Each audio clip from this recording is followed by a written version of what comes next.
Hello and welcome to the Soccer Kick Farther and Run Faster Training Challenge. I'm Dr. Larry Van Such. Our challenge for you today is to try just 3 of our exercises from our soccer program to see if you can become a faster runner and a stronger kicker in just 14 days. That's it, just 14 days to see if you can kick the ball with more velocity and distance, run quicker to the ball on the field, and flat out just become a more dominant soccer player that will help you get the attention of scouts and coaches and possibly earn a college scholarship and maybe even a professional contract. The exercises I'm about to show you will only take about 3 minutes a day each to perform. And since you will only need to do 3 exercises, you are looking at just 9 minutes of training time per day. And certainly you can make time for that, especially if it helps improve your game. So, are you up for the challenge? Well, good.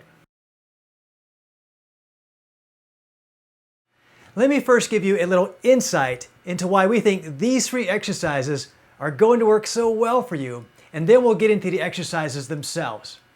So to start things off, let's briefly talk about your hip joint, arguably the most powerful and most important joint in the body when it comes to sports. Did you know there are 6 basic planes of motion for the hip joint? 6 basic ways to exercise it? There are, and they consist of extension, flexion, abduction, adduction, external rotation, and internal rotation.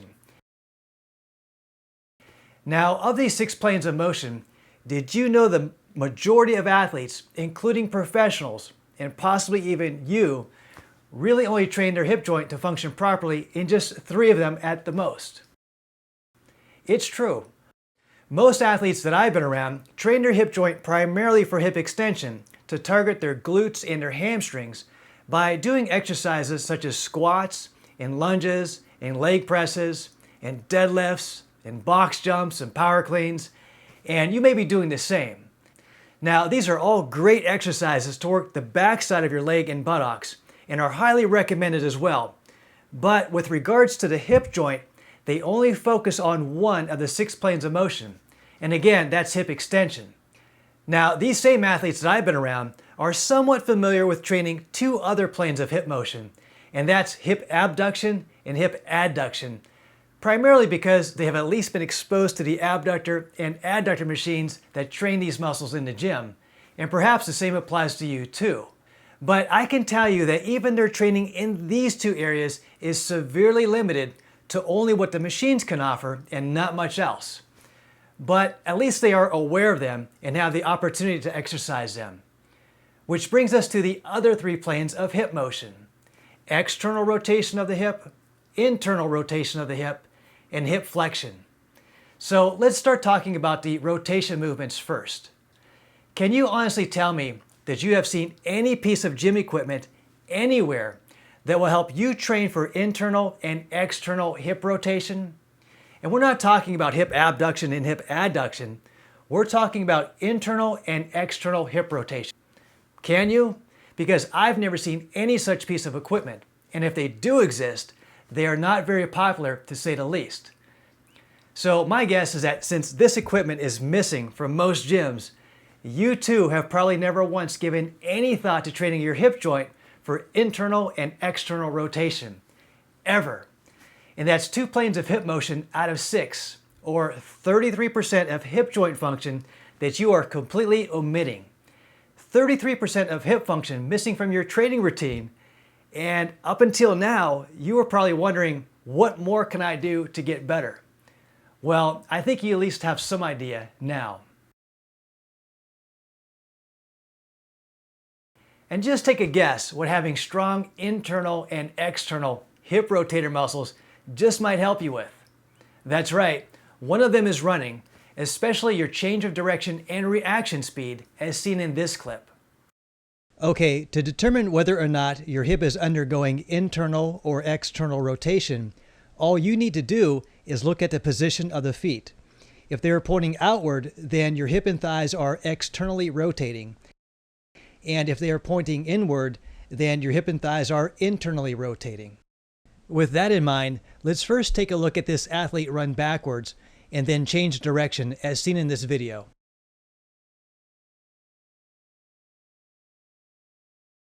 Let's look at this again and stop it right about here. Notice the position of the right foot. It is completely rotated outward away from his body, or externally, and of course this is a function of the external hip rotator muscles. Let's advance the video a little more. With the right foot now on the ground, the player's right external hip rotators are now near maximum contraction, and this will in turn place the internal hip rotators on the same right side near their maximum stretch. The stretched right internal hip rotators can now contract and pull his body around, seen here. The other place where hip rotators are used is in kicking, as seen in this clip. As seen here with our player when he plants his left foot, he is also putting both hips into external rotation. Now looking at his left foot first, we can see that it is pointing outward, away from the direction that the front of his hips are pointing. And this is caused by the contraction of the external hip rotators, which also stretches the internal hip rotators. Now, if we advance the video a little, we can see the same thing happening with the right foot.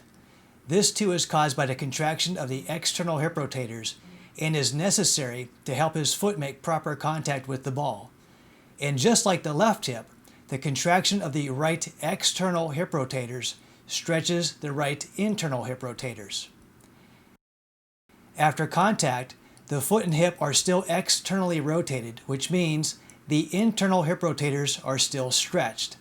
And these stretched internal hip rotators will now be able to powerfully contract to pull the leg and thigh back around into their neutral position, seen here. And we'll show you how to exercise these two planes of hip motion, perhaps for the first time ever, later in this video, to help you improve your change of direction speed and kicking power. So, are you with me so far? Well, good, because here's where our soccer training challenge gets even more interesting.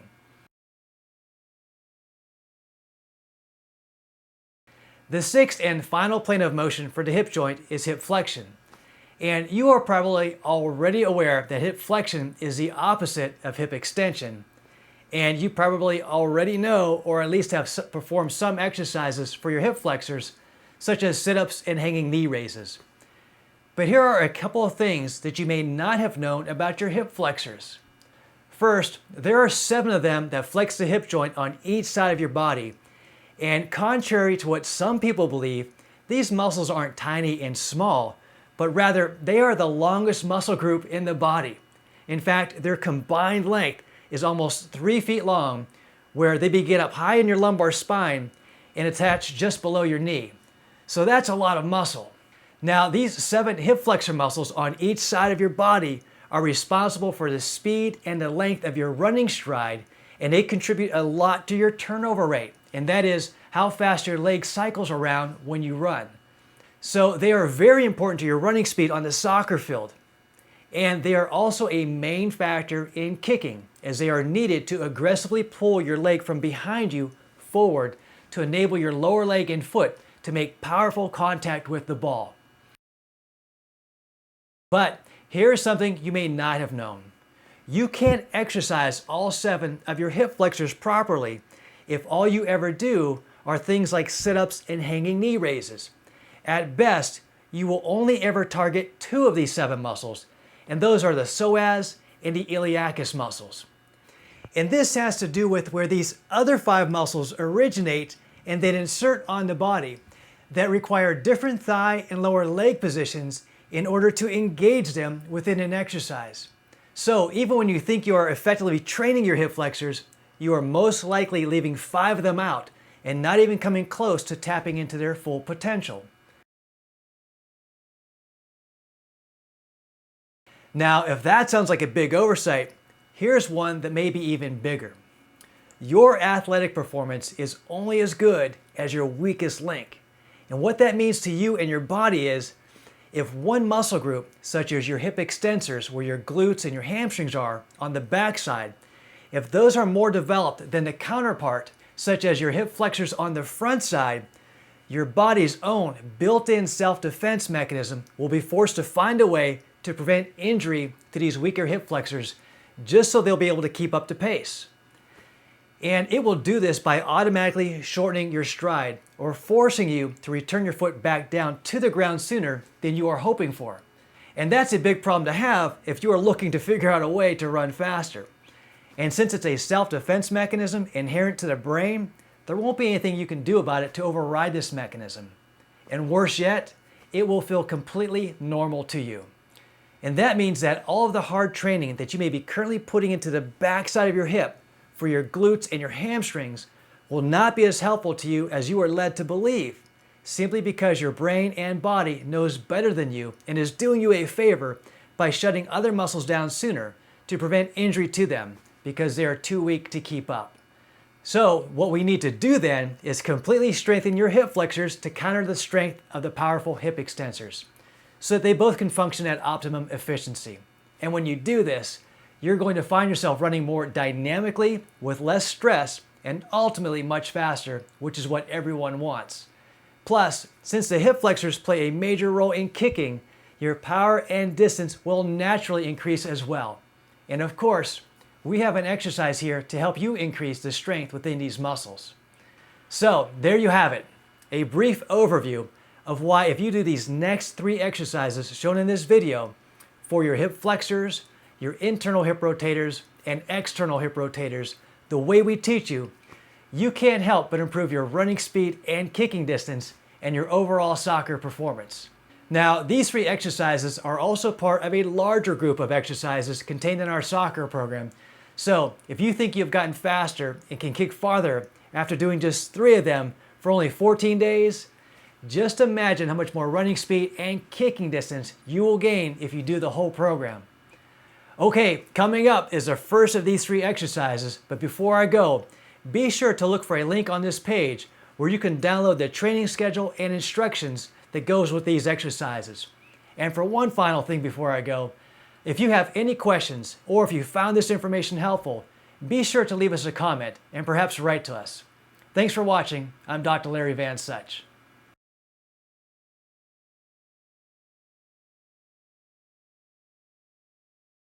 In this exercise, we will use the resistance band with an isometric training strategy, since this is the most effective way to engage your hip flexors for speed and strength.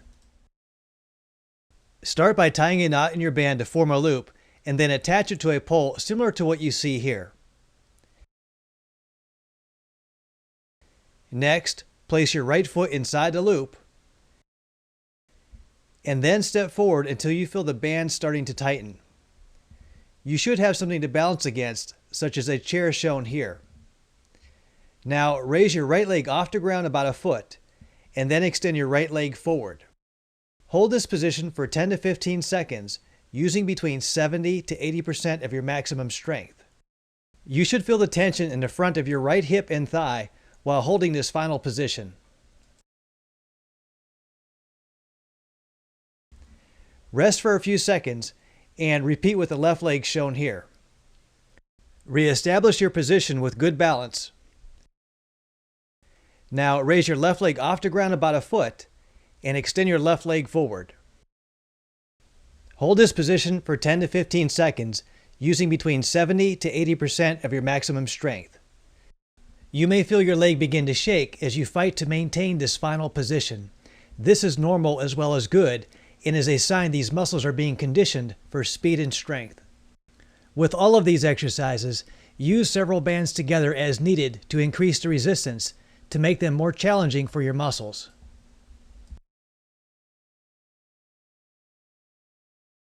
Again, we will use the resistance band with an isometric training strategy, since this is the most effective way to engage the external hip rotators for speed and strength. Start by tying a knot in your band to form a loop, and then feed it around a pole similar to what you see here. Then grab both ends together. This new loop is now capable of providing 4 times its resistance. Next, place your left leg inside this new loop. Lie down on your stomach, and then flex your left knee to about 90 degrees to the floor. Cross your left leg over the midline of your body as shown, and then hold this position for 10 to 15 seconds using between 70 to 80% of your maximum strength. You may need to move away a little from where your band is attached to stretch it further so that the proper resistance is achieved. Face the other direction and repeat this with your right leg. Place your right leg inside the loop, lie down on your stomach, and then flex your right knee to about 90 degrees to the floor. In this position, the front of the thigh will rotate out and away from the body during the exercise, causing external rotation of the hip joint. Now cross your right leg over the midline of your body and hold this position for 10 to 15 seconds, using between 70 to 80% of your maximum strength.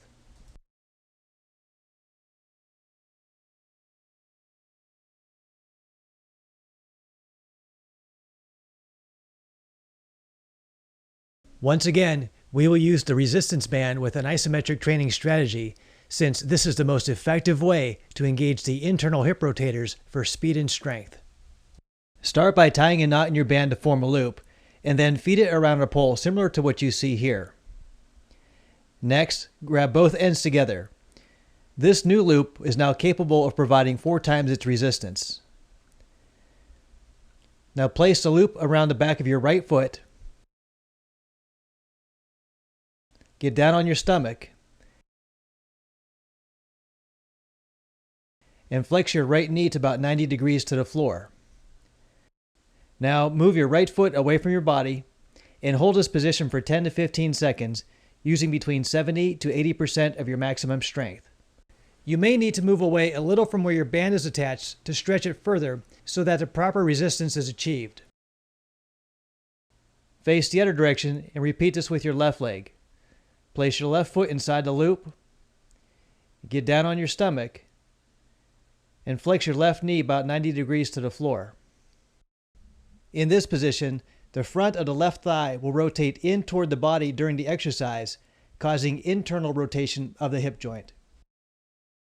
Now move your left leg away from your body and hold this position for 10 to 15 seconds, using between 70 to 80% of your maximum strength.